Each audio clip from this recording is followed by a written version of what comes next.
Լույս արևելքում միսիոներական միությունը ներկայացնում է Չարլզ Սպերջեն Նրանց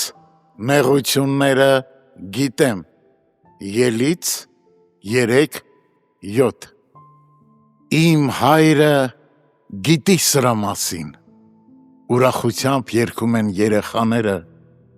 և միթե մեզ չի մխիթարում այն փաստը որ մեր թանկագին ընկերն ու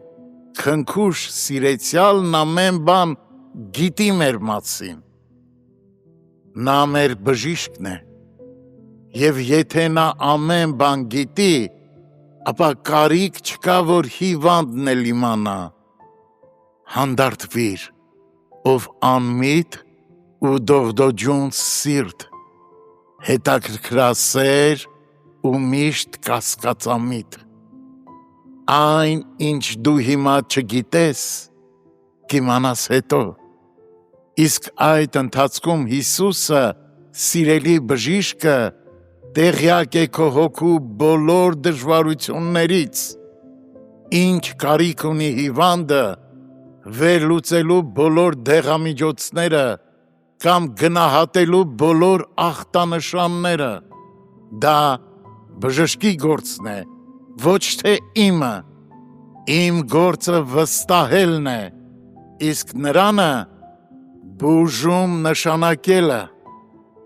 Եթե նա նույնիսկ այնպիսի անհասկանալի տառերով գրի դեղատոմսը որ ես չկարողանամ կարդալ միևնույն է չեմ անհանգստանա դրա համար այլ կապավինեմ ամեն բան պարզ դարձնելու նրա անվրեպ հմտությանը որքան էլ անըմբռնելի լինի բուժման գործընթացը Նա մեր ուսուցիչն է և նրա գիտելիքները պետք է ծառայեն մեզ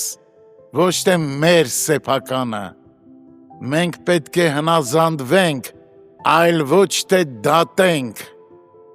Ծառան չգիտի թե իր տերը ինչ է գործում Հովհաննես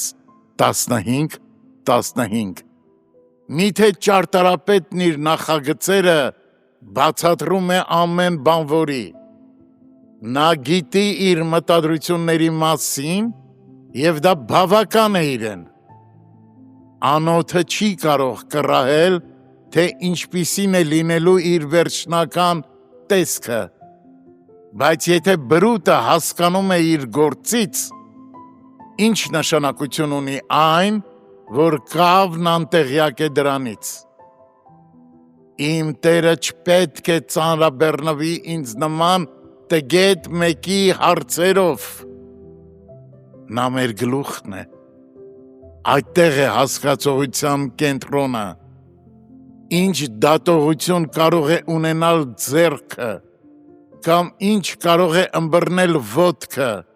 Հասկացողության ամբողջ զորությունը գլխում է Ինչու պետք է անդամն իր սեփական ուղեղն ունենա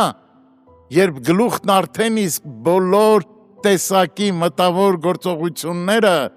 կատարում է նրա համար Այսպիսով հավատացյալը կարող է իր դժվարին կացության մեջ մխիթարություն ունենալ ոչ թե որովհետև ինքն է տեսնում դրա վերջաբանը, այլ որովհետև Հիսուսն է տեղյակ դրանից։ Քաղցր Տեր, դու հավիտյան աչք և հոգի և գլուխ եղար մեզ համար, և թող մենք բավարարվենք իմանալով միայն այն, ինչ դու ես կամենում հայտնել։